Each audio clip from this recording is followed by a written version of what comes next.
What's going on, everybody? Welcome into our weekly members-only Q&A here on the Pack-A-Day Podcast. I'm your host, Andy Herman. A couple housekeeping items before we get started today. Number one, as always, thank you so much for being here. Thank you for your membership and your patronage and all of your support. Means the world, means a ton, so thank you so much for that. Number two, we are currently under a tornado watch here in the Green Bay area. So if we get some sirens or if all of a sudden my power just cuts out and I go and I'm no longer here, you know why. So just as a heads up, if we get to the point where I'm technically in the basement right now, so I'm in a good spot. But if we get to that level, I'll probably have to head out. But hopefully it doesn't, get to that level, and we're going to be good to go. But just wanted to give you a heads up ahead of time. With that in mind, since we don't know exactly how long we're going to have to record here, let's jump in right away. We've got Cora, who came in at 8:49 this morning with the first question. Cora, if you could take one former Packer throughout history and add them to the 2025 roster to put them over the top, who would it be? I personally would take Jordy or BJ Nelson.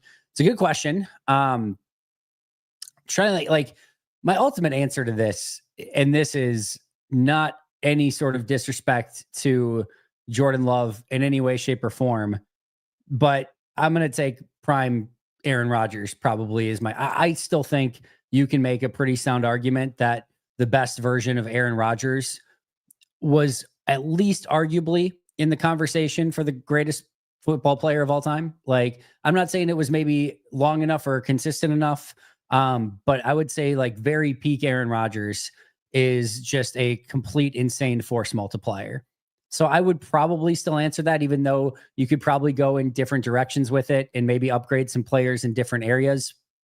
If I couldn't say like, even prime Brett Favre, obviously, if I couldn't say one of the prime quarterbacks, prime Bart Starr, if I had to avoid those, or just avoid quarterback altogether. And again, that's not a diss on Jordan, who I think is more than capable of taking this team, especially if you were to add another player to it. I just think, it's basically like, adding Mahomes or Josh Allen to your current roster. Like, you're still taking that upgrade to me 100 times over 100, just because those players are so damn special when you get them on your team, and you just have a chance to win the Super Bowl every single time you have a quarterback of that caliber on the roster. So that's my ultimate answer is prime Aaron, which I think is still at least in the argument for greatest quarterback of all time.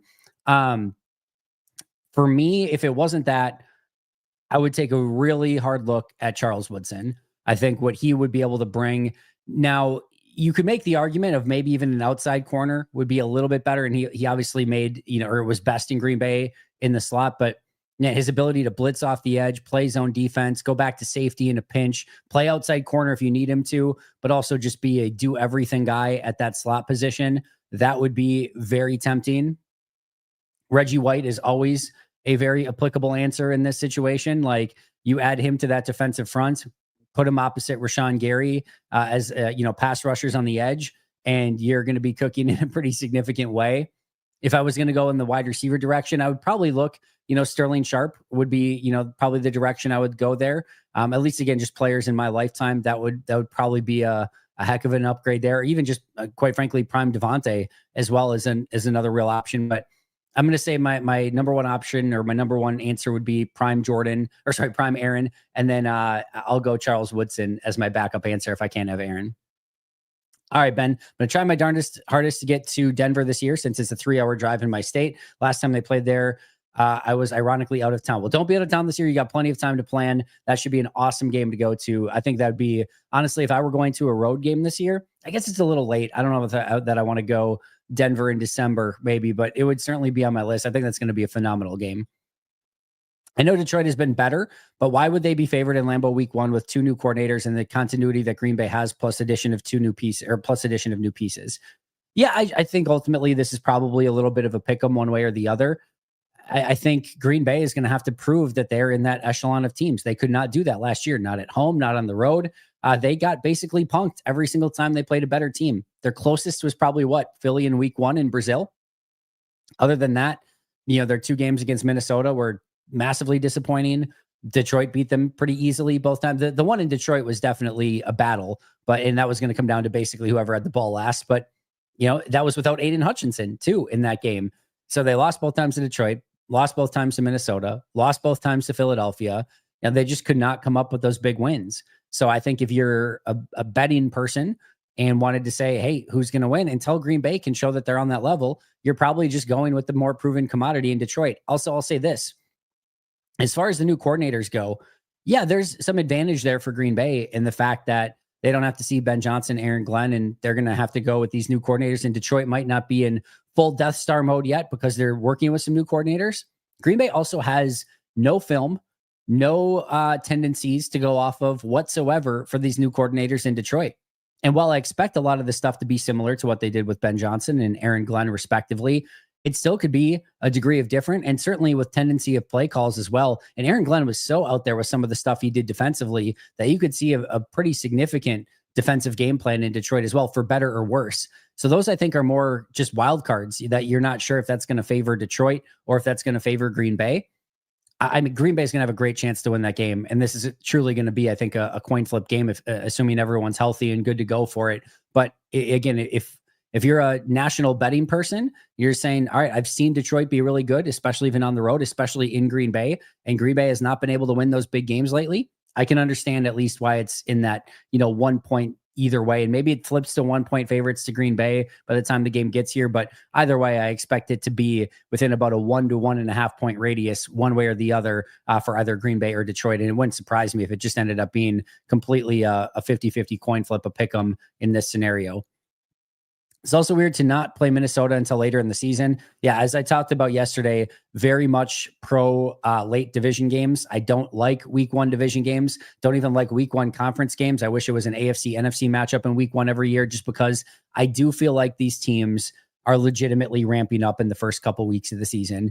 It's the true story of it. The teams are not doing as much in preseason, and it shows in week 1, week 2, earlier in the year. As I said, if I were commissioner, week 1, I would even say week 2, the first 2 weeks of the year would be AFC, NFC matchups.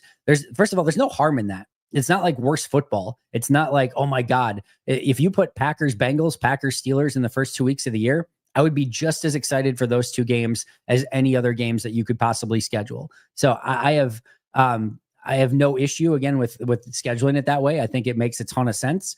And I think you can still get great football, great unique matchups. And as far as like tiebreakers go and things like that, if you were to come out and kind of crap the bed in your first 2 weeks, at least it's against 2 AFC teams. You're giving wins to the AFC. You're not losing any NFC tiebreakers. You're not losing any divisional tiebreakers. You're not giving any wins to your division. And again, it's on everyone. It's just as much of a problem for Detroit as it is for Green Bay. I'm not saying Green Bay is at a disadvantage here. By no way, shape, or am I saying that. This is not something that's against Green Bay or anything like that, or that's just because I'm a Packer fan. I'm just saying from an NFL standpoint in general, if I were on like the competition committee or commissioner, I would be more of like, hey, let's put these interconference games to the beginning of the season, first couple weeks, then maybe go into some NFC games and try to push more of those divisional games towards the end a little bit more, just because they're so freaking important. And I want the teams to be, kind of hitting on all cylinders by the time it gets to that point. So I do like that there's more emphasis on the division later in the season. But let me just say it again, this Detroit Packers game is going to be epic. I'm excited for it. It's going to have high stakes. And guess what? Be ready for week 1 for both Detroit and Green Bay, because you're going to have this massive game that could, at the end of the year, alter which team is the number 1 or 2 seed, one way or the other, specifically just in this game. So better be ready to go week 1. Chicken, good to see it. Kind of fun to look back on what the Giants got for Barkley and McKinney. For some reason, they didn't get a comp for Barkley, but they got 99 for X and to trade that up to trade for Jackson Dart. Interesting. I did not know that. So that's kind of an interesting story. They probably signed somebody, which is why they didn't get one for Barkley. I'd have to go back and see who they signed. But yeah, either way, the Giants have mismanaged that entire situation with Xavier McKinney and Saquon Barkley. It's interesting that we're now talking about how free agency might not be the same anymore because teams are just doing everything in their power to kind of keep their top players. And like the 2 counterpoints to that are basically 2 New York Giants, Xavier McKinney and Saquon Barkley, 2 of arguably the best free agents over the last 2 years. Both came from the same team in New York. One was, right there as one of the best defensive players in football. And one was Saquon Barkley, who legitimately helped bring the Philadelphia Eagles to win a Super Bowl. So way to go, Giants. Congratulations on that. We lived in a world where Nixon was taking in-game reps as a wide receiver and piggybacking off that. You see cornerbacks switching to wide receiver, defensive end to linebacker, safeties to linebacker. Why don't you see the team taking these monster O-linemen that don't work out and move them to nose tackle, or a quarterback like Trey Lance to running back? The first one's a little bit more simple. size is not a skill. Let me just put it that way. It definitely gives you a little bit of something. It gives you a little bit of weight and heft at that position. Look at Jonathan Ford in Green Bay. Uh, Jonathan Ford was a practice squad defensive tackle who literally was playing the position through the entirety of his career. Massive human being. Doesn't necessarily mean that he's going to be a good defensive tackle. And the same thing for Nasir Stackhouse, who they just signed on the as a UDFA. Yeah, he's got phenomenal weight that he's going to be able to go in there and hopefully plug some gas. That in and of itself does not do it. There was the 400-pound defensive tackle from, was it Florida in this draft class? There's a reason you don't see those type of guys more often, because usually they get out leveraged or they just don't have the football acumen or skills to be able to hold up at that position. It takes 330 pounds plus a good skill set, a good base, good footwork, good hands, the ability to keep, players out of your chest. Those guys that you're going against aren't, 240 pounders. Those are also 300, 310, 320 pounders that are going against you. And so just because you're 330 doesn't mean that you're going to have the ability to win those matchups. So, you could always try something like that, but it's not quite that simple. You usually have to have years of practice to be able to play at that level. And again, even somebody like a Jonathan Ford, who was on the practice squad for years, just because he had that unbelievable size doesn't necessarily mean he's going to be a fantastic run stuffer. And he did go to Chicago, get time last year, and was nothing to write home about. So there's a little bit more that goes into it. As far as like Trey Lance to running back, the issue with Lance is, what is he, like 6'5", 6'6"? I want to say maybe I'm overestimating his height, but he is 6'4". I mean, how many 6'4" running backs do you have in the NFL right now? Let me see if I can pull. I don't know if he did all the testing or not. Let me see if I can pull Trey Lance's card. I bet he's in the 99.9th percentile for height at running back. But one of the things, again, that you talk about at running back is the ability to stay low to the ground, run behind your pads. And that's not something that's necessarily easy to do when you're 6'4". Also, so much of running back that goes into it is the ability to read your assignments or read your keys and be able to follow your blocks accordingly, have a little bit of patience. And then you have to have some skills in the open field. And I'm sure Trey Lance could do some of that stuff, but does he also, again, have maybe the bulk or the size needed to withstand some of those hits over and over as well? You could try it. And there's certainly been some quarterbacks that have tried, that running back position in the past, but it's definitely not an easy transition either. So yes, I mean, you also have to remember, kind of chicken in your overall conversation here. There are very few people who have ever done this. I mean, even Charles Woodson, who was Heisman Trophy winner, offense, defense, Michigan, even he went to one side of the ball. And right now we might be talking about, a once in a lifetime player in Travis Hunter right now. We don't know for sure that he's going to be able to do it. 2-3 years from now, we might be saying corner Travis Hunter or wide receiver Travis Hunter, and there is no other side of the ball. It might just be one thing, because it is really hard. Also, the other thing that goes into this too, especially if you're playing dual positions, is there's a lot of time, effort, and energy that goes into game planning and making sure that you are watching film and knowing your assignments. It's not as simple as just being like, hey, throw Travis Hunter out there at corner. You've got to know all of the assignments, everything that goes into that as well. So there's so much that goes into all of that stuff. And there's a reason why even the greatest of all time, Deion Sanders played a few snaps on offense here and there. I mean, Keyshawn played basically one end around that he did on offense. It's pretty rare to be able to do that sort of stuff. So it's fun in theory, and it's unbelievable if Travis Hunter can do it. Troy Brown, obviously an example in New England that pulled it off pretty well, but it's really, really difficult. All right, I'm optimistic about Jordan's 2025. His weak spot has been his footwork. He seemed to have improved it towards the end of 2023 and in 2024 camp. Then the playing surface week 1, the MCL and groin, and his footwork looked poor. I think he cleans it up and has a great season, going to bounce back and kill it this season. I totally agree, John. I think he was looking fantastic in camp last year. The deep ball looked awesome. I expect him to bounce back in a pretty significant way. And I would say like his 2024 numbers, which by the way, like weren't god awful by any means. That to me is by far and away the floor for any season moving forward. There should never be a year for him until like way later in his, decline that he ever has a season as bad as that, barring injury. So to me, that he set the floor for any season last year. And again, if you look at his numbers, and he again missed games too, you're still talking 3,400 yards, 25 touchdowns, 11 interceptions, and a 96.7 passer rating. If that ends up being the floor for Jordan, he's going to be able to go on Pat McAfee one day and say, my worst years are most quarterbacks' best years. Like, that's what we're kind of going to be looking at there. And I expect it to at least be a step ahead of that. And I think that's very exciting for Packers fans. It's week 1 against the Lions. You need either Brinson or Stackhouse to take 10 early down snaps off Kenny's plate. Who are you taking? Yeah, I'm going to go with Brinson. Stackhouse is the size. I think Brinson's a little bit better from a technique standpoint. If I'm Green Bay, I said this on the UDFA breakdown for those of you who listen to it. What I'm doing with Stackhouse, first of all, he is not running a single pass rushing drill. I'm saying that semi-facetiously. If everyone's going through a pass rushing drill, you're not going to just have Stackhouse to the side doing other stuff. But I am not focusing a single second of my time on him doing anything pass rush related. I am weaponizing him as a run stuffer. I'm going to do everything I can to make sure that I can take Nazir Stackhouse, put him in any game for 10 to 12 snaps, and he's going to be a really big force as a run defender. That would be my job. Like, I would take my assistant defensive line coach, basically, Vince Ogabassier, and say, I got the rest of these guys. You go take Nasir, and you just make him into a monster as a run defender. That's your one job. That's your one job for this year. Take Nasir, 330-pounder, make him into an epic run defender. That's how I would do it. But as of right now, what I saw on tape, despite Nasir being the better player, I thought Brinson was the more consistent run defender from being able to hold up at the point of attack.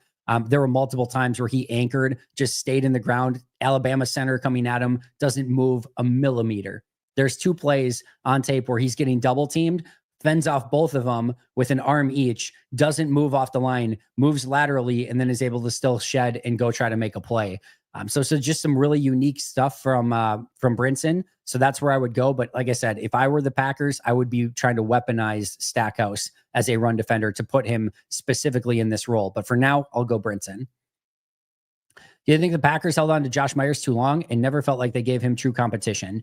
I don't think they held on to him too long. I think he was certainly, when you draft him in the second round, you get him for 4 years on that contract.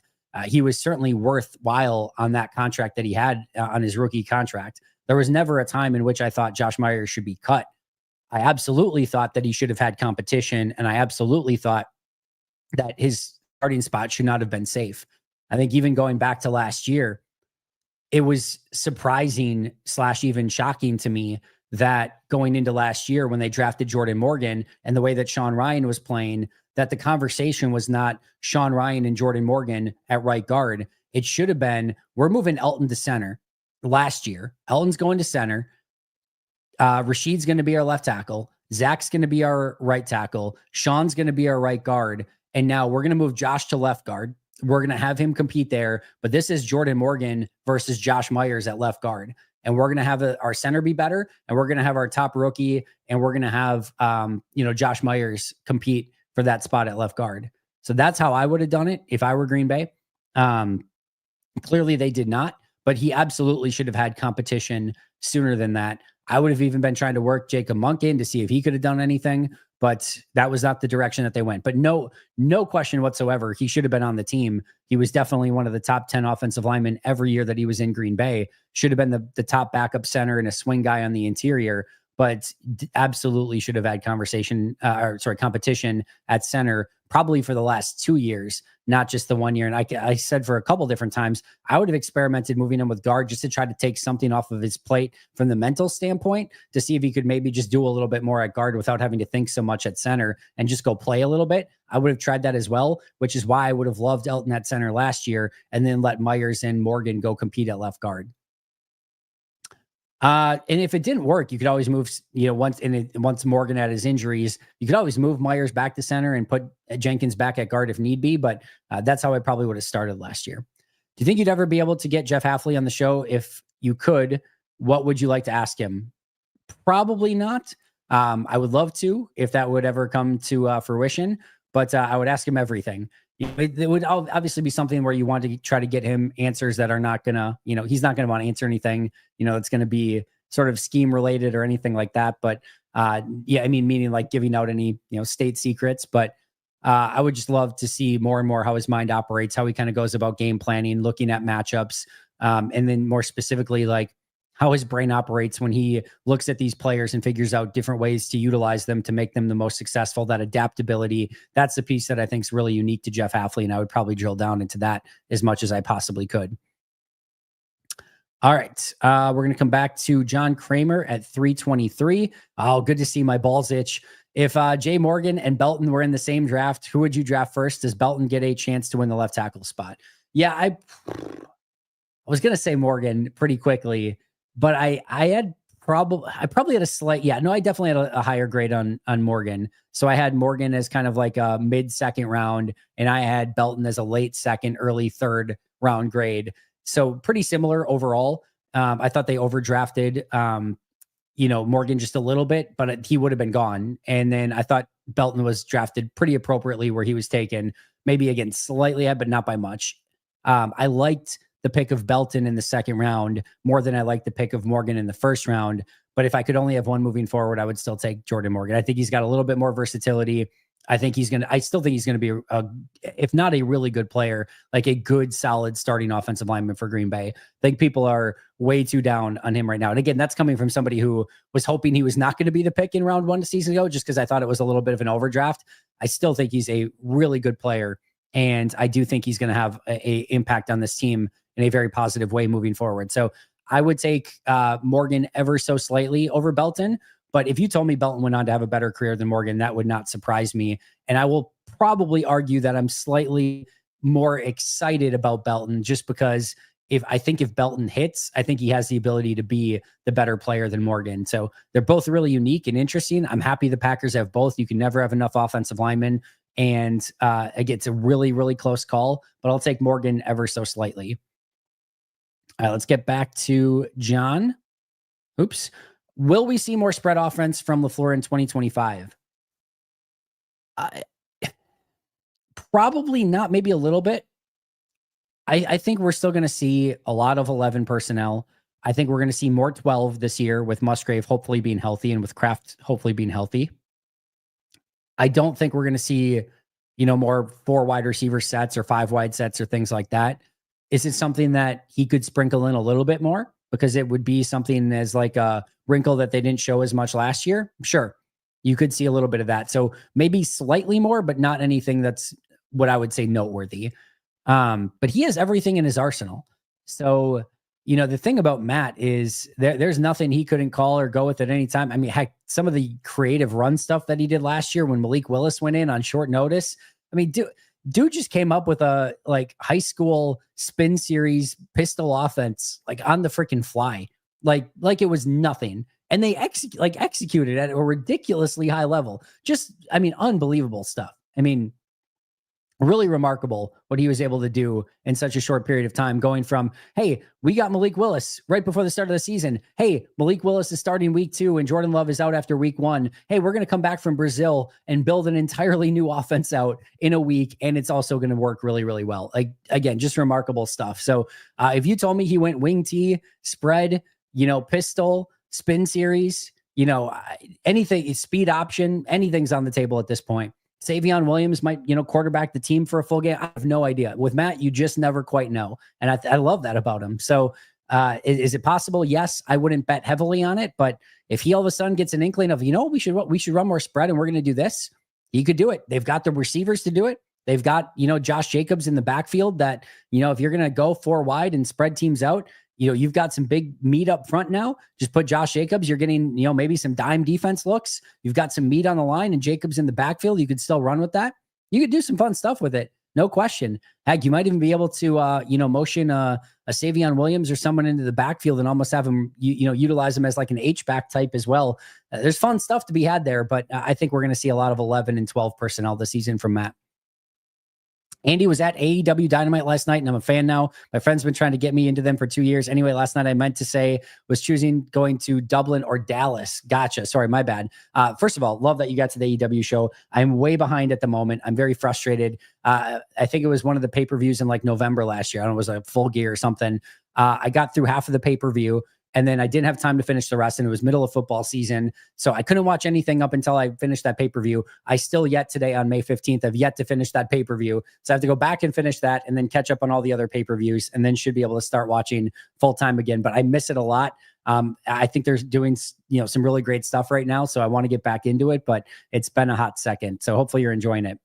I've been waiting 8 years to see the Packers play in Dallas to see the stadium. My wife said we could still go to Dublin and see the Chargers in Dallas. Have a few months to make a decision. Gotcha. That's a tough one. I would still take the Packer game, but I totally get it. May have missed it, but did you discuss the 2 snaps? Can the team do anything to compensate Ryan? I hear it from family and friends every time there's negative news. Jenkins, Reed, Ryan, etc. So no, it was 2 snaps that caused Sean Ryan not to get his performance bonus. That is league driven. That is not something that Green Bay can fudge the numbers or give him an extra bonus for. And because of the collective bargaining agreement, they cannot just raise his salary this year without doing anything additional. So unfortunately, is not something that Green Bay has any control over or can give him that additional money. They could probably, I guess, sign him to an extension and add a little bit of that extra money on there if they wanted to. But I think they're in the weird spot where I don't think that they want to sign him to that extension because they're probably looking to get a little bit cheaper on the offensive line, and they're already going to have to pay Zach Tom a significant amount of money. So if it was something as simple as just giving him the raise, my guess is that they probably would. But the only way they can accomplish that is by giving him an extension. Now, if I had to guess, don't quote me on this. I don't know 1,000,000% for sure. If I had to guess, I think what they could probably do is extend him a year on what would basically end up being a voided year. And next year have it be a, 1 year, put some crazy number in there, but it's just fake. It's a fake 1 year extension where it actually voids next year, or it's like an automatic cut. And you also, in that deal, you give him a, whatever the difference is, the $2 million signing bonus. My guess is they could probably do that where it's an extension. You're giving him more money. You're not taking any value away from this year. You're basically signing him to a voided year next year that it automatically voids. And then he gets $2 million when that contract voids via the signing bonus. I think you could do that because he's extension eligible. There would really be no reason that you couldn't do that I can think of, unless the NFL would look at the contract and just void it because they knew what they were doing and say, no, you can't do it. Maybe that would be the case. But you could probably make it look close enough to a real contract where they know that they wouldn't do it, but the NFL couldn't really say it.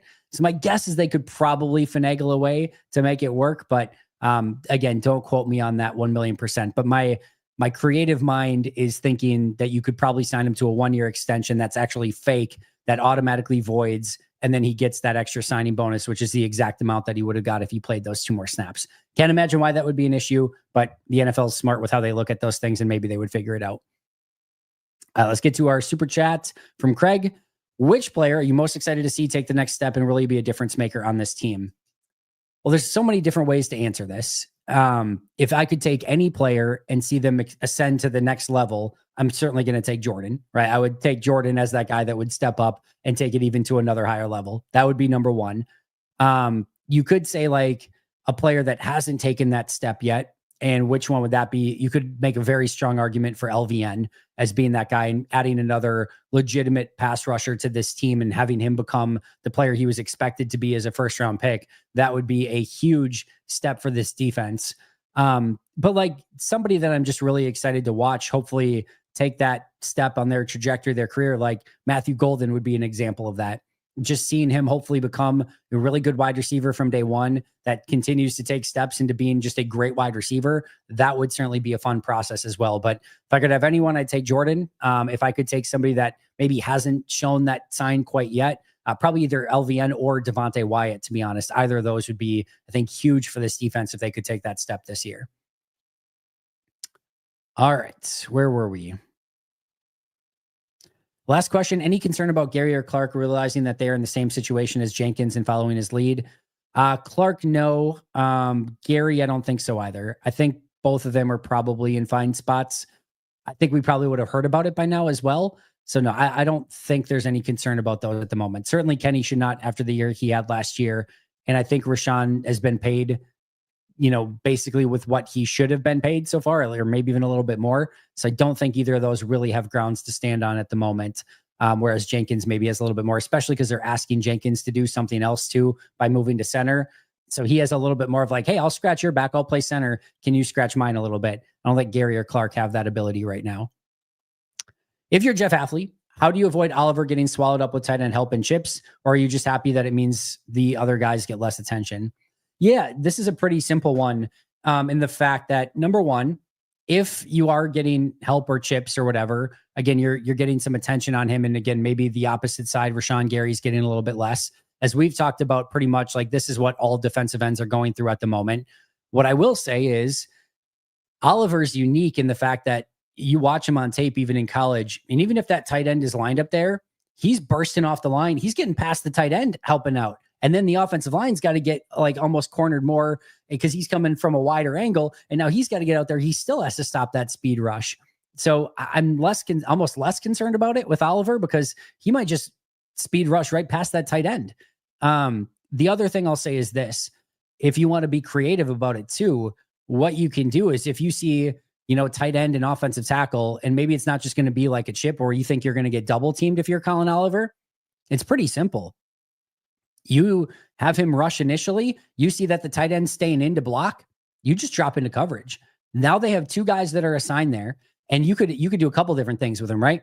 You could say, hey, Colin Oliver, if you get to this point on this rush, if you get there and there's two guys that are there to block you, you're dropping back and you're going to this zone and you're going to drop into zone coverage. And or because now those two guys are dead, right? Like maybe the tight end goes out in the flat or whatever, but it's not an issue. Those two guys are now blocking nobody. So you're basically playing 9 on 11 with the rest of the offense because Colin Oliver pretended he was going to rush and then dropped into coverage. That makes things more difficult. That's an advantage for the defense. Or you could just say, hey, you're going to pretend to rush and then you're going to go middle. You're going to spy the quarterback. You could do so many different things with that.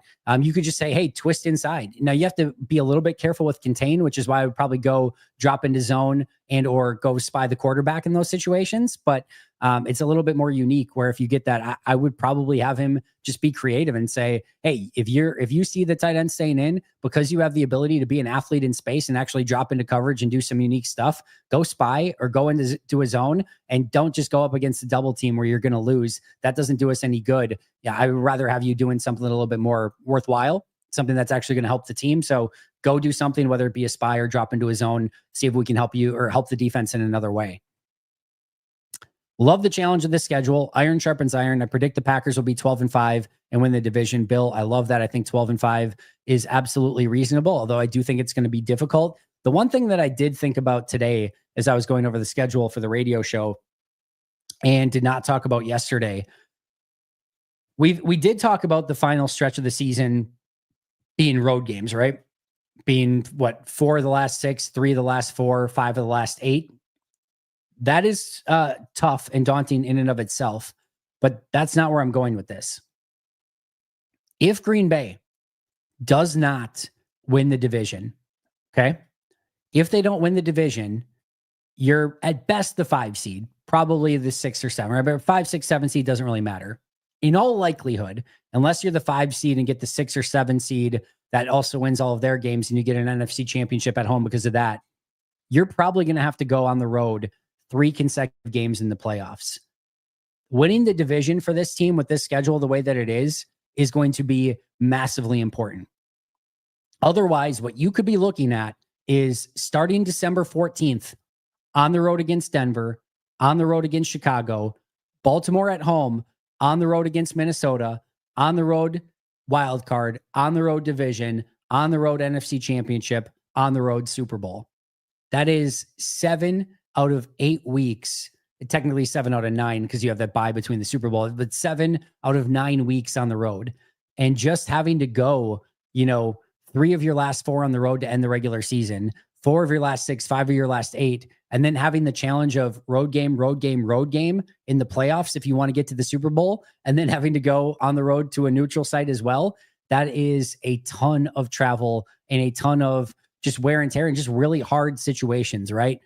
So I think it is paramount that Green Bay finds a way to win this division, even if they're not the 1 seed and getting that bye or whatever, just to have a home game in that, week 1 matchup in the wild card. So you're not going on the road again and then again and then again in the playoffs. I think that's going to be huge for the Packers, opportunity for, success in the playoffs. So I think this regular season, while tough, it's going to be so important that they try to find a way to win the division, because again, a potential, 3 out of 4 at the end with then 3 road games if you want to get to the Super Bowl, I just think is a really, really tough task. Here's hoping nothing happens with the tornado warning. Thank you, Ben. I appreciate that. So far, so good. No sirens yet, so we seem to be in a good spot. Just listening. Andy, if Romeo has a big season or even just 1,000 yards, do you think it increases his chances of re-signing with Green Bay, or that he's going to sign elsewhere? That's a great question. I think there's probably a extremely thin line in which Romeo is back. I think his better chances if he has a big season. I do think if he just goes out and shows like, hey, I'm wide receiver 1, I'm really freaking good, and has a true legitimate breakout season and becomes Jordan Love's guy, that's what you're looking for. That's probably the best answer. If he becomes Jordan's, what Devontae or Jordy was to Aaron, or Sterling was beginning for Brett, etc. Like, if he becomes that guy, that's how Dobbs is back. He's got to become Jordan's true number 1 guy, on the same page, go-to target on third downs, red zone, etc. And Jordan and Romeo are just on a level where, oh God, we can't split those 2 up. I don't think the yardage or the things like that, because I still think like Golden and, obviously, depending on what happens with Christian, with Jaden Reed, Dontavian Wicks, Savion Williams, you still have a lot of other options. Plus, you've got free agency and a draft next year if you want to bring in somebody towards the back of the roster, etc. You've got opportunities to replace Romeo. But if he becomes Jordan's guy, like that's his go-to, that's what's going to get Romeo the second contract in Green Bay. I think anything else, just a good season, 1,000 yards or whatever, but isn't quite to that level, I think he probably just signs a bigger contract somewhere else. And or, he doesn't have a good season. He probably wants to go elsewhere. Green Bay's probably fine with him going elsewhere. So I think it is dependent upon him becoming Jordan's true number 1 undeniable target that he goes to in clutch situations. And not only that, but it's effective and successful. If that happens, that's how Romeo's back next year. Had golf ball sized hail in Madison. Stay safe. Yeah, we're definitely keeping an extra eye on it. Kept the kids home from sports today just to be on the safe side. So we're definitely being safe. Right now, we've got everyone downstairs. So should be good to go, but fingers crossed we don't get anything crazy, and hope everyone else is staying safe across Wisconsin and obviously everywhere else. Pronounced Yankee, or Janky, sorry, for the new receiver. Yeah, okay. I'll definitely be aware of that moving forward, I guess. I don't know how much time we're going to ultimately spend on him. He's, I guess, got a chance, back of the roster for a, kind of practice squad spot. But I am going to throw up some film on him at some point just to kind of take a look at what he can potentially bring to the table. But certainly not going to be doing probably any deep dives anytime soon. But hey, maybe he makes a name for himself in Green Bay, and that'd be awesome. Wouldn't prime Reggie White on this defense be scary? Yeah, you can certainly make a pretty solid argument for that. I mean, Reggie's just one of those answers you can go, can never have. I mean, there's not many of those guys in the history of the league, right? So prime Reggie, prime Charles Woodson, prime quarterback, whether it be, Bart, Aaron, Brett, any of those guys, those are always going to be good answers to that question.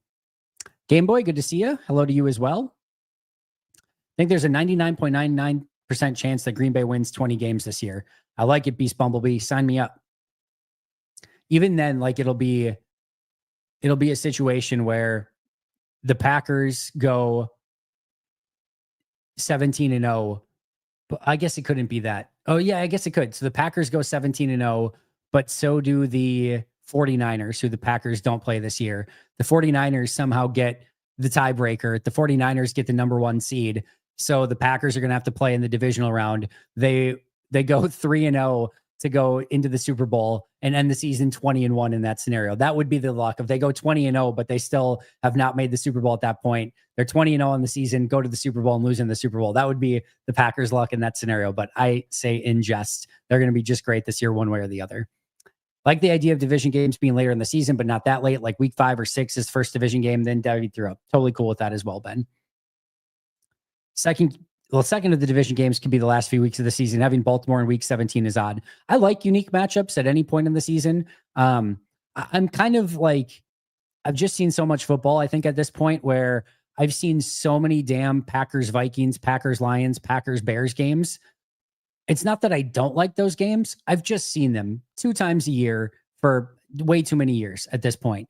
So again, I like the rivalry. I appreciate the games. I'm not saying that, but it just always, for me, I enjoy Packers Ravens. I enjoy Packers Bengals. If you like listen to my games that I'm most excited for, what were they? Packers Ravens, Packers Bengals, Packers Commanders, Packers Broncos. Those are the 4 that were the most exciting to me. And you noticed not a single division one, just because I've seen the division 2 times every year and sometimes 3 times in some of those ones where you play either the Lions, the Bears, or the Vikings in the playoffs as well. So I've seen a lot of Bears, Vikings, and Lions in my lifetime. I like some of the more unique matchups a little bit at this point in time.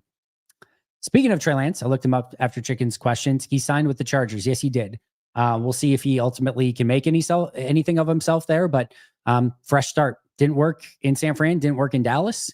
There's a world there which, Harbaugh just tries to maybe use him as a running quarterback from time to time. I could see them maybe trying a little bit of that, but he'll get a chance. We'll see what he does. Tebow trying to go tight end did not work at all. No, I mean, these things, the Packers have done this with a variety of players, right? Like James Looney went from defensive tackle to tight end. It cannot be understated, by the way, just the idea of it, but also the execution and probably a little bit of luck, but also the importance of Sam Shields. Wide receiver in college, making the transition to corner, and not only making it, but being legitimately a good corner from day one is just remarkable. And then the career that he had, and it's unfortunate he had the concussions towards the end. I mean, one of my all-time favorite Packers, just absolutely one of my all-time favorite Packers in Sam Shields. And again, what he was able to do, making that transition and making him be good at corner from literally the first game of that season, just remarkable. And again, probably if they don't sign Sam Shields, they're one less in the Super Bowl column. That's legitimately how I feel. I don't think Green Bay makes it or wins the Super Bowl that year without Sam Shields. And that is a UDFA rookie that is making the transition from wide receiver to corner in his first year. I believe 2010 was his first year, right? And I'm not, sometimes these things get like sort of lost in translation. Yeah. Undrafted free agent in 2010. Undrafted free agent in 2010. I mean, so I guess, okay, during his final season with Miami, they moved him from wide receiver to corner. So he did have 1 year of corner at Miami at the end of the year.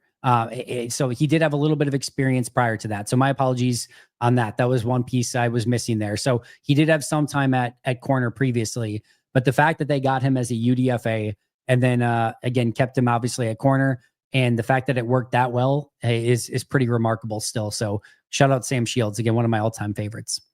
Richardson on Indy could, the other guy no. You meaning Daniel Jones? But Richardson on Indy, again, you could try to find unique ways, but man, he is what, 6'6", I want to say? Again, maybe I'm over evaluating his height, but he's a big dude too. Not sure how much you're going to hand the ball to him. Oh, he's 6'4" too. All right. I'm exaggerating everyone today. What the hell is Trey Lance? Was Trey Lance 6'4"? All right. They're both 6'4". Apparently everyone's just 6'6" in my mind.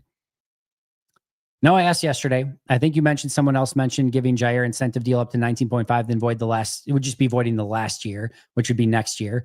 Under that, will we get Jair comp, or under what circumstance do we get one? Imagine a comp fourth for Jair. Yeah, I haven't had the chance to look it up yet. Let me see if I can just look it up quick.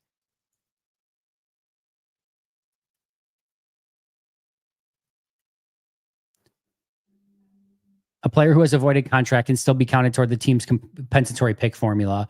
So I'm not sure exactly how that works. There's some certain stuff with the CBA.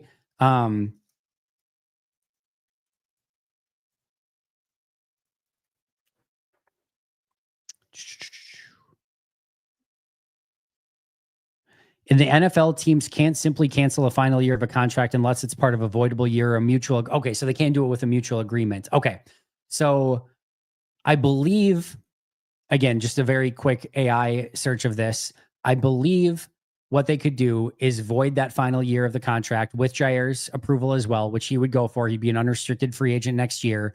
And then when that contract voids next year, he would still be a unrestricted free agent and count towards the compensatory formula at that point in time. So I believe they could do it. And yes, if he signed a big deal, probably could get a fourth or fifth round pick out of that, depending on how much he signed for. We'll come back to 548 with Shiv L. All right, Mike McGee, thank you for the super chat. Jordan's first game in Chicago felt like winning the Super Bowl to me. Listening to everyone here talk all summer with Rodgers leaving, insane levels suck. Cobb's touchdown on fourth down, also same feeling. Yeah, the Cobb touchdown on fourth one was unbelievably epic. And there was a couple things for me. Just seeing Jordan go out and play well in that first game was awesome. And then obviously the success he had at the end of that year. For me, I had a similar situation during the Brett Aaron stuff where, people were awful to Ted and people were awful to Aaron when they made that transition from Brett to Aaron. And it was literally a city divided. There was, Favre Jets jerseys all over the place and people saying they were done being Packers fans. And it was ugly. It was really, really ugly. And man, I stood by Aaron and Ted and Mike, and I really thought they had an awesome plan. They really, truly, I felt, built an offense that was set up for Aaron to be successful. And so for me, that moment was seeing Ted, Aaron, and Mike. I had literally a vision of them. Literally almost clear as day. I had a vision of them standing on the Super Bowl podium, paying off that entire saga and scenario after not everyone, but so many people were so awful to all of them for moving on from Brett. And to see that day where that came to fruition, that to me was one of the cooler moments. I remember, obviously I didn't have this platform at the time. I remember talking to so many people who were like, McCarthy sucks. He's never going to win a Super Bowl, yada, yada, yada. And then, not having faith in Aaron and moving to him from Brett, and people just hating Ted Thompson for having the gumption to make that move. And you got the guy talking to him about the toilet bowl. And it was ugly. It was really ugly. And the thing that I said about Ted from day one, if people don't think that Ted knew what he was getting himself into, my God, did he know what he was getting himself into? He knew the backlash. He knew everything that was going to come along with that. The easy button would have been to continue with Brett. That's going to give him more longevity as general manager. That's going to keep him in a good spot. He's not going to be getting angry phone calls from, Stephen Menasha. That's the easy button. He took the hard path. He took the one that he was going to be public enemy number one in the state of Wisconsin. Literally the state of Wisconsin, public enemy number one, Ted Thompson. He knew what he was getting into. And he had the faith. Just got very eerily calm outside, from very windy to dead silent. So there's your calm before the storm, I guess. But that was eerie. But he knew exactly what he was getting into. And to have the faith within himself to say, this is my job. What I'm supposed to do is what's best for the Green Bay Packers. And I have to do that no matter how painful that's going to be. And the fact that he had that just ability to go with that, I thought was awesome. And he could have been wrong. I would have respected him no matter what, because he had the gumption to do it. Just the testicular fortitude, if you will, to say, I believe this is best for the Green Bay Packers, and this is the decision that I'm making. Now, he would have ended up walking the plank, I'm sure, if it didn't work out. It would have been probably a death sentence to trade away Brett for Aaron. And then if Aaron would have just sucked, he would have been out in Green Bay at some point. It would have been, kind of a death blow to his career as GM.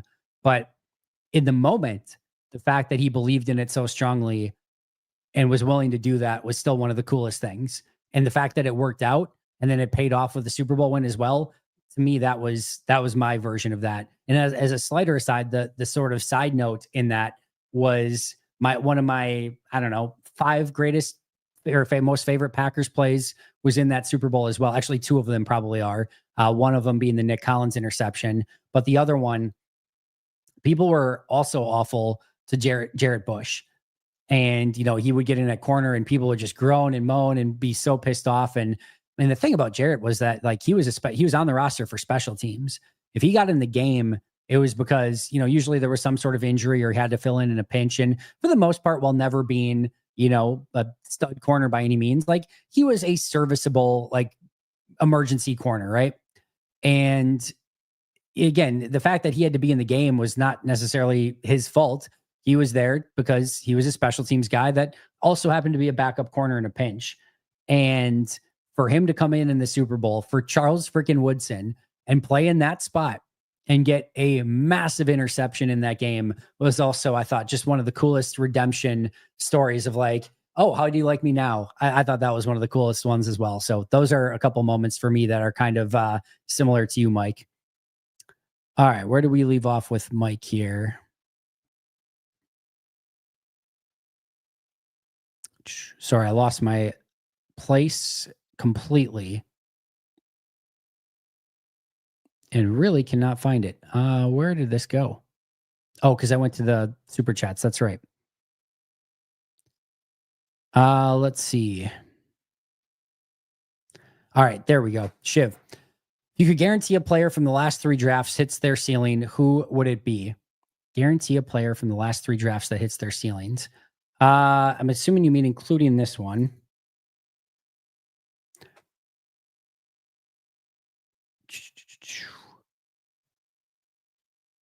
All right. There's a few options. You could still make an argument for LVN, but I'm going to go with one of 2. One of them might surprise you. One of them will probably not. I'm probably going to say, actually, if they hit their ceiling, the answer is probably LVN. I think of all the players that hit their ceiling in the past 3 drafts, getting a legitimate premier edge rusher is probably the best version of any of those things. So I guess I'll take LVN hitting his top 15 ceiling and being a Pro Bowl caliber edge defender starting now and moving forward. So I'll take LVN just because of the positional value. The other 2 I was thinking of would be Edgerrin Cooper, all pro linebacker, right? First team all pro linebacker. That'd be pretty sweet. And certainly if you wanted to make that the pick, I would have no issue with it. The other would be Savion Williams. I just think that's probably not, I don't know what hyperbole do I want to put on him as a ceiling. It's just an absolute freak. I don't want to say Randy Moss. Like, I think that's a bridge too far, even for his ceiling, but like Randy Moss light, where he's just, and again, even maybe a little bit more gadgety than that. So I just think that if he hits his true ceiling, you have a massively, massively special wide receiver on the outside. So I would probably go, actually, I think it's between LVN and Savion as my final answer. I guess I'll kind of go LVN, but Savion's right behind it. And then I would say Edgerrin Cooper right behind that. Those would be my top 3. Did Myers ever really work out or work at left guard? No. Or even right guard? No. Don't remember seeing that, but I could be wrong. Maybe very early in his career, in his like rookie year, maybe, but I don't recall it at all. If it did, it certainly was not in the last few years. Do centers or guards last longer in the NFL? Seems maybe less likely to get injured at center. So we should be willing to extend Jenkins. Yeah, I don't know specifically from a numbers standpoint of who has better longevity. I think if you're really smart at center and you can stay healthy, you've got the opportunity to play a pretty long time. But we've seen some guards play a while as well. I mean, look at Jason Peters and Trent Williams and these guys. Some of these tackles too have the ability to play really long time. So if you're a good offensive lineman, I'll just put it this way. If you're a really good offensive lineman and you can stay healthy, you can play for a long time in this league. So I don't know that there's necessarily a difference between center and guard, but I do think Jenkins has the ability to, either extend his career or just be a great center where it's going to be a great value for any team moving forward. As to whether, or what Green Bay does with that contract, that's a little bit more interesting, and figuring out that kind of fine line between, I'm sure, what Green Bay wants and Jenkins wants. It's going to be unique, but I'm hopeful that they'll figure out a situation that works for both sides, hopefully sooner rather than later.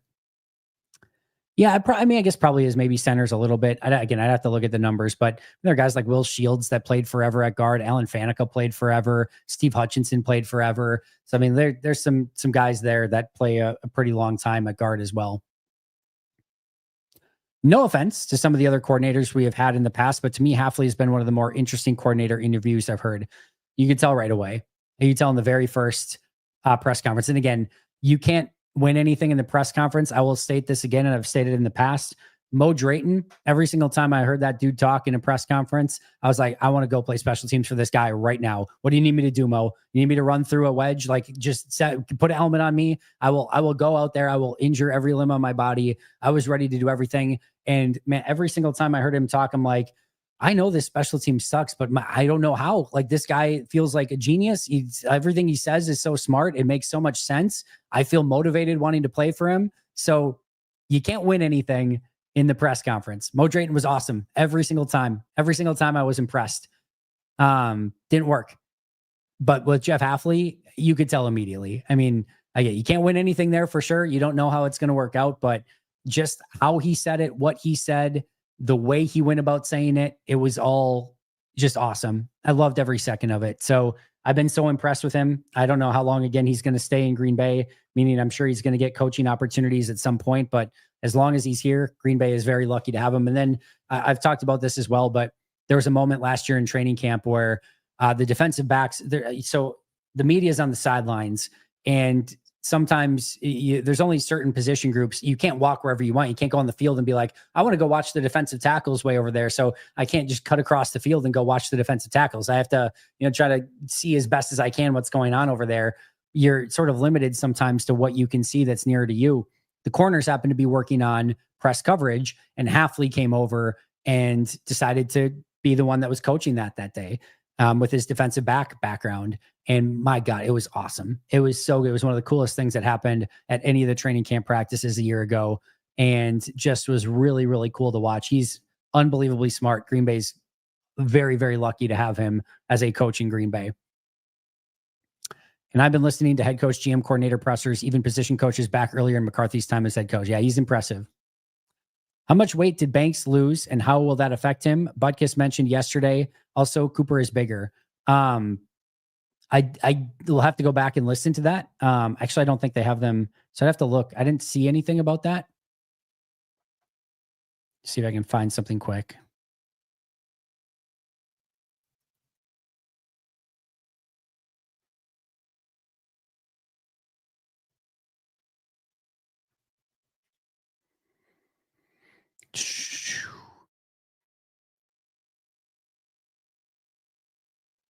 I don't know that I see anything. So I did not come across that. I was not in the press conferences yesterday. So just try one other thing really quick here.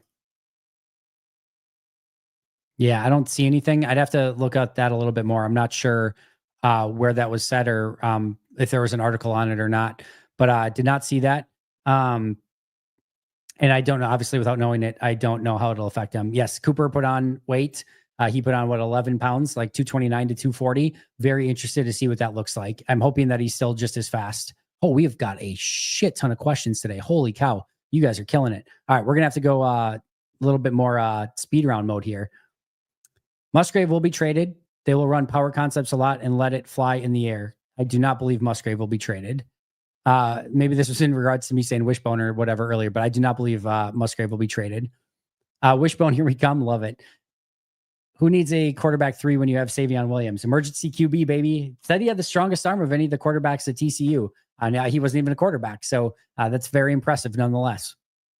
Later on, when Watson is back healthy, a 4 wide receiver set with Watson, Golden, Reed, Wicks would be a lot of fun. Totally agreed. Alec, thanks for being here. Hope all is going well with you also. Understandably, Browns, Titans, and Saints have no primetime games. I do. The Titans should have got like a Thursday night game, and probably earlier in the season, like weeks, like 2 or 3, given everyone an opportunity to see Cam Ward play. I think that actually would have been cool. Trying to think of like what would have been a fun matchup, but Titans, and I think like a Titans Texans matchup, like Cam Ward versus CJ Stroud early in the year would have actually been fun for a Thursday nighter, but I'm certainly not losing any sleep over it. I'll put it that way. Browns and Saints. Yeah, screw those guys. They don't deserve any primetime games. No need to see any of that. I'm shocked. The Giants, had a couple early on, which was very surprising. Jets, I have no idea why either.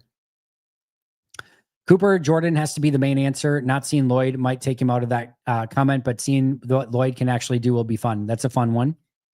As soon as Jenkins left the game against Philadelphia, it got a lot tougher big time. Gotta say, when I passed on your idea for the first game being interconference for every team, all I got is, yeah, that makes sense. See, there you go. Makes all the sense in the world. Of course it makes sense. Again, I'm not complaining about it being NFC or whatever. I really don't think it should be division. But listen, go out and play the schedule that you're given. Certainly, again, not whining about it for any specific team, and certainly not Green Bay. I just think that's the worst brand of football that any team's going to play all year is in week one. Just make that the least important of all the games. Make it an AFC, NFC game. Still so many freaking awesome games that you could put on in that week one. Again, I would even extend it to week two. First 2 weeks, AFC versus NFC, kick them off with some fun, unique matchups. And like I said, if it's, Packers, Bengals week one, even if it's Packers Browns week two, Packers Browns is week three. It doesn't really affect, one way or the other if it's week 2 or 3. So get those AFC, NFC games, get a couple of them out of the way in the first 2 weeks and let teams kind of get their feet underneath them. But I think we know how J Love can play. Cooper is young and can't transform the entire defense. Fair enough. The Packers lose to all the teams that had a winning record or lost to all the teams that had a winning record last year. Do you predict that we take a step forward on beating the elite teams? I will very much say they will not go 0 whatever against the top teams this year. That will not happen. They'll do much better this year. Yeah, it's hard to do worse. Justin Fields is worthy of one primetime game, and future Hall of Famer Russell Wilson and Malik Neighbors. Usually the first round pick gets one, so Cam Ward can have even a bigger chip on his shoulder. Yeah, I'm with you. I think Cam should have got one. I could have done without the Jets or the I would have rather had the Titans get one than the Jets or the Giants. I'll put it that way. Giants getting one is not the worst thing in the world. Their defense should be really good too. But I could have definitely done with the Titans over the Jets.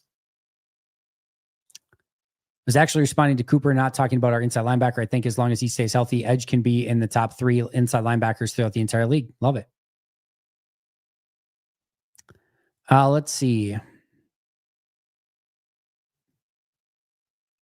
also argue Rashid or Jordan Morgan stepping up to take over left tackle. All right. I think a big season for Romeo would increase trade value if they wanted to move on. If he's having a big season, you're not just going to move on mid-season unless you're having a bad year as a team. So it'd have to be like Romeo playing great and your team is like, 2-6 or something at the trade deadline, in which case you would definitely trade him. But if he's having a big year, it's even more likely that they're not, in that situation. I don't think if he's playing that well, you're going to have any interest in trading him at the deadline, to be honest. I would think there's a better chance of him getting traded preseason than him having a big year and getting traded at the deadline. You'd be creating a serious proven depth question at wide receiver if you move Romeo before midseason. Unless, again, it was training camp. They felt really great about Golden, Savion Williams, Dontavian Wicks, Jaden Reed, and maybe Hardman looks good, or maybe Melton or Heath take a step, and then they get word that like Watson's going to maybe be back week 9 or something. That would probably be the scenario. But outside of something like that, and I've said it over and over again, I would be in the camp of keeping Romeo and not trading him prior to the deadline. And then there'd be a thin line as to when it would be okay to trade Romeo, depending on how things are going. I think Jordan and the team really like Dobbs. If he has a terrible camp, he could be dealt, but there would not be much of a market if he sucks in camp. Probably true. I'm still hoping Jordan can become one of those prime QBs, which is lofty dreaming, I know. But in my opinion, he's much more likable than Aaron became when the spotlight was on him. Yeah, I don't know that we need to get into the personality traits or things like that. But I'm just hoping from a Packers standpoint, Jordan continues to develop, because I do think he has every right to be a phenomenal quarterback in this league. Mike Daniel said on Twitter he would eat, I'm assuming, in our defense because they let him just pen years back and go. Is our other D-line just bad? And would Clowney have like 60 quarterback hurries? No, I think there was a lot of emphasis last year on run defense. So I think that was part of it. I'm just interested to see how they do in year 2 of this defense. There was a big transition as well. I'm just more interested to see what Wyatt, Clark, LVN, those guys can do in the defense this year. I wouldn't hate going and getting Clowney. I don't expect it. I don't see it coming. I don't think that's the direction that they go in. I think they have probably 6 guys that are already going to be competing for those defensive end spots. And I think they can also be creative with how they rush the passer with their linebackers and on the interior of the defense. So I don't expect it. But if you told me tomorrow they signed Jadeveon Clowney, I'd be more excited than in anything else. So I'm all for it. Just really do not expect it. J Love is going to be fire. Love it. Trust me, I don't. Although he is making it with our wide receiver. I'm sorry, Tom's left nipple. Maybe ask your right nipple what is meant there. I'm not sure what that one means. Andy, how's it going? Been seeing lots of 11-6 as predictions. I'm leaning towards 13-4. I do think we will be better with all of those players that you mentioned. I think 13-4 with this schedule is very aggressive. I think 11-6 is probably about right. Over under, I think is at what, like 9.5. I think somewhere between 10-7 and 11-6 is probably about right. I think it's going to be a tough schedule. I think they have a lot of things that they need to prove to show that they can beat really good teams. And they have a lot of, at least on paper right now, really good teams on their schedule. So I'll go somewhere between 10-7 and 11-6, and definitely leaning towards 11-6, with 12-5 being a real possibility and 13-4 being a hell of a season if that ends up being the case. Packers Texans last year was one of your preferred to look to. Absolutely. That was a fun one. How'd you rank the coaches and coordinators, offensive coordinator, defensive coordinator order, special teams for the NFC North? Oh man, Michael. I mean, I want to see what these coordinators do in Detroit and in Chicago before jumping to any conclusions on them. You know, I think Flores and Halfley are both phenomenal on defense. I think in general, obviously, this is, Kevin O'Connell running the show on offense, and mostly Matt LaFleur as well. It's hard to really rank Steno on anything because you don't exactly know what he's doing. But, to me, Halfley and Flores are the top two coordinators in this division right now. And then after that, it's a little bit more of a mystery. But those two would be my top two. I'll put it that way. Fine. The Niners also go 17-0. The Packers win 24 games this year, including playoffs and preseason. There you go, Beast Bumblebee. I love it. No Spider, the rush plan is for the entire unit. They prioritize playing the run, so there was a lot of mush maintaining gap control. There was some of that, some mobile quarterbacks. Some of it was the league as well. We've talked about it, how so many running backs and tight ends were being kept in to chip and block, and it just made it really hard for edge defenders in particular, and all those guys. They were getting 3 to 4 hands on every single rush, which just makes it so incredibly hard. I cannot stress that enough. It is hard to beat any offensive lineman one-on-one. I mean, the win rate is so small, so incredibly small, just rushing one-on-one. Now you add just even, again, one more hand in there, or a chip from a running back, or a chip from a tight end, or somebody staying in to block, or a center helping on one side or the other. And it just makes it so freaking difficult. So that's a huge reason why as well. But I'm still hoping for a better result this upcoming season, just more consistent than they were a year ago. Totally forgot Shields was wide receiver in college. There you go. Does that make Shields one of the most influential UDFA signings of all time? Yeah, absolutely. Absolutely. I don't know if you guys know this story. I'm sure some of you do. The Packers had a UDFA deal set with Julian Edelman. They were going to bring him in. They had the contract all ready to go. He was set to be a Green Bay Packer. And then the Patriots took him very late in the 7th round, and there went that. So Edelman was supposed to be another big-time UDFA free agent sign. Now, who knows how that would have went in Green Bay? Maybe it never would have got off the ground like it did in New England, and Brady falling in love with Edelman and those guys knowing how to utilize those slot wide receivers.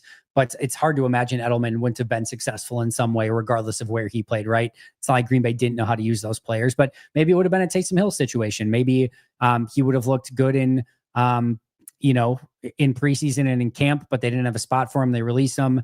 Some other team picks him up and he has success elsewhere, but they were expected to have Julian Edelman as a UDFA up until the Patriots took him in the 7th round. So that's another fun story, or I guess not so fun story. But I would say Sam Shields is absolutely one of the more influential UDFAs of the last couple decades. At wide receiver, he had corner hands, but at corner, he had wide receiver hands. He had good hands for a corner. He probably did not have good hands for a wide receiver. I could see them getting a 6th round for Dobbs, even if he was bad. Teams like taking a chance on DBs and wide receivers. Yeah, but you're probably better off just letting him walk in free agency and getting a comp pick, and you're at least going to get a 6th anyway. So at that point, it probably makes a little bit less sense. Do you think we got our most recent Lombardi having 2 UDFAs? To think we got him at corners 1 and 2 is mind blowing. Yeah, Tramon Williams is another one of those very influential UDFAs. Now, he wasn't Green Bay's UDFA initially. Want to say Texans, if I remember correctly, for Tramon.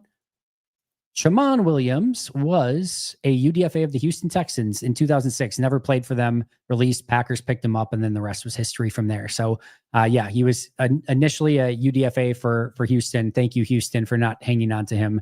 That was very, very helpful. Honestly, Cullen Jenkins? That team was loaded with them, right?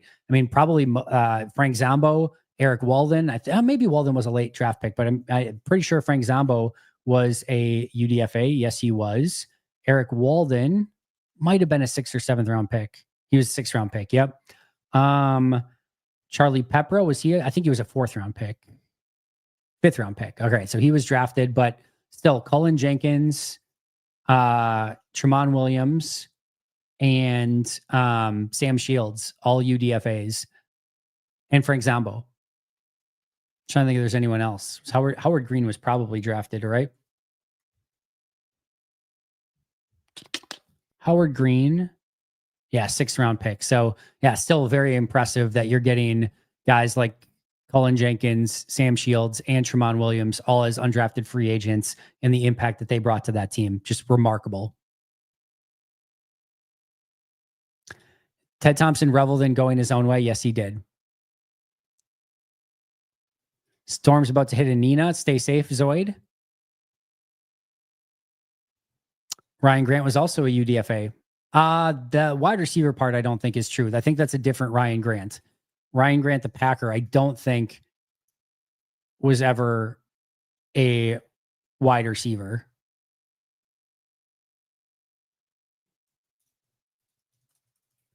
Yeah, the Ryan Grant, the other Ryan Grant also spent a small amount of time in Green Bay. That was the wide receiver running back, or wide receiver Ryan Grant.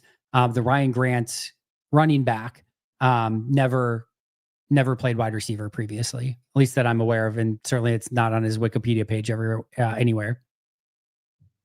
By the way, last night I watched the whole divisional game in Atlanta, 10 out of 10 performance by 12. One of the greatest quarterback performances of all time. No question about it whatsoever.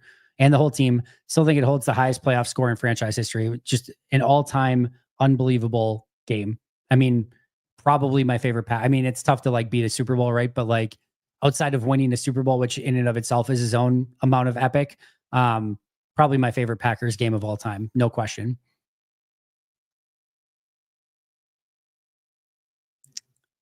Yeah, Jeff Saturday played forever. He played too long. That is very arguable as well. Yes, Rich is also very enjoyable to listen to as well. I think Barry was fine in press conferences, but certainly not to the level of Jeff Hafley, that's for sure. Coop is still a kid at 240, required for stackbacker, in my opinion. He may eventually be 250. We'll see. I just want him to stay fast. That's all I care about. Guess I just wonder what Musgrave brings to the roster. I like him a lot, and I feel bad for his injury issues, but I fail to see what he can do on offense that multiple other players can't do. I mean, first of all, the biggest thing is they just don't have tight end depth, right? So no offense to Fitzpatrick or Sims or any of those guys. They just don't have the depth at the position where you're ready to get rid of them. Also, you invested a 2nd round pick. You're not getting anything really of value in a trade for him because of the reasons that you mentioned. So you're much better off just playing it out and hoping that he can develop into something in Green Bay, and that after, that the injury issues go away and that he can start to develop a little bit more. So he's going to have more value in Green Bay than probably anywhere else or anything you're going to get from him in return. So I'd be pretty stunned if Musgrave goes anywhere. Who's a young guy you can't wait to watch this preseason? All of them. I mean, obviously Matthew Golden, Savion Williams are going to be 2 at the top of my list. I am excited to see what Colin Oliver can do. Tyron Hopper, just to see if he is anything, if like he can take a step. He's an interesting one. The young corners, Kalen King and Kamal Haddon. I'm interested to see Kitano Ladapo, to be honest. Marshawn Lloyd is a huge one. I might go Marshawn Lloyd. Marshawn Lloyd might be the number one. Him and Golden are probably 2 of the top ones that I'm really looking forward to seeing. Savion Williams too. The one thing, regardless of how Detroit's new coordinators do, they're still going to play tough and gritty because of their head coach. That is correct. Yeah, Edelman in Green Bay would have been a ton of fun. Barnett, what about Barnett? Nick Barnett was a 1st round pick if we're going UDFA, but I don't know. Are you talking about linebackers? I'm not sure what the Barnett question's about. My bad. It was Anthony Belton that Butkus said lost weight. How much did he lose? Matt Schneidman tweeted about it. Oh, that I don't know.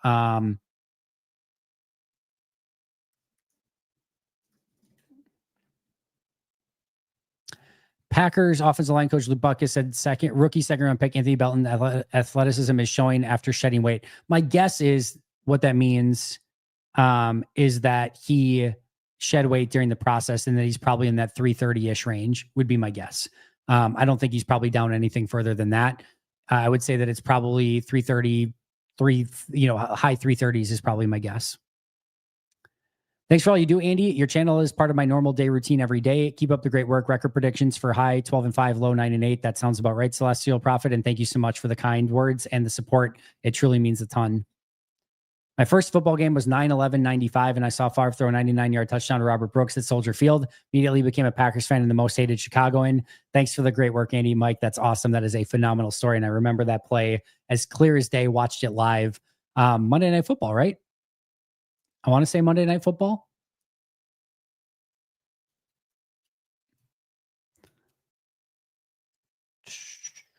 Yeah. Oh, the first thing that comes up, 9/11. Here we go. All right, now I have to do this. I searched 9/11/95. The very first thing that came up, well, actually, it was the second thing, but the second thing that came up was September 11th, 1995, Monday Nitro results. You had, let's see, Alex Wright defeats Sabu. Aw, rest in peace, Sabu. Sting defeated VK Wall Street to retain the WC United States Championship. Randy Savage defeated Scott Norton. Hulk Hogan defeated Lex Luger by DQ to retain the WCW World Heavyweight Championship. Wow. It's Monday Nitro in that that particular show had Hogan facing Luger for the heavyweight championship. By the way, the longest match of the night was 5 minutes and 39 seconds when Randy Savage defeated Scott Norton. That was the longest one of the night, which is kind of crazy. So sorry to go off on a random WCW tangent, but that was very, very fun. That popped up. But yes, that was Monday Night Football. And in my last for tonight, highly appreciate your time here with us. Thank you so very much, Tulio. Thank you for being here and appreciate the kind words. Buckus was like glowing like crazy. You should watch. All right, I'll have to go back and watch that. What Good is done with, I didn't think the Packers posted the, where did you find it? Was it on YouTube? Because usually they don't post the positional coaches. We don't need that. Let's do live. Yeah, they don't have it posted. I don't know if you know where it is, let me know, because they never do the positional coaches on their YouTube channel for some reason. So if you know where it is, I would love to go and listen to it, but usually they don't post those for whatever reason. But Good is done with the safety and linebacker rooms is nothing short of amazing. Which linebacker and safety are you most excited to watch in camp? Edgerrin Cooper for sure at linebacker, and probably just Evan Williams at safety, kind of the obvious ones, but really excited to watch Bullard, really excited to see Oladapo, excited to see Tyron Hopper, but definitely Cooper and Evan Williams. I was only 4 months old for 305 McGee's Packer fandom start. Love that. Might be the year I go to Lambeau. Make it happen, Tulio. Make it happen. Coordinators were, yes. Coordinators you can get on YouTube. The position coaches you cannot, from what I've seen. They stopped posting assistant coaches as far as I'm aware. Yeah, same thing. Same thing. Yeah, if you have it, Spider Monkeys, packadaypodcast@gmail.com. I know the coordinators is out there, but not the, I've not found the positional coaches anywhere. I don't think he's related to Mike Vrabel, but I haven't checked it, to be honest, Ben. All right. I'm going to get out of here. No sirens yet. I don't even know if it's raining. I hear thunder out there, but overall, so far, so good. I appreciate you guys a ton. Thank you so much for being here. I'll be back tomorrow with Happy Hour, 3 p.m. Central Time. I'll see you guys then, but until next time, and as always, go Pack, go.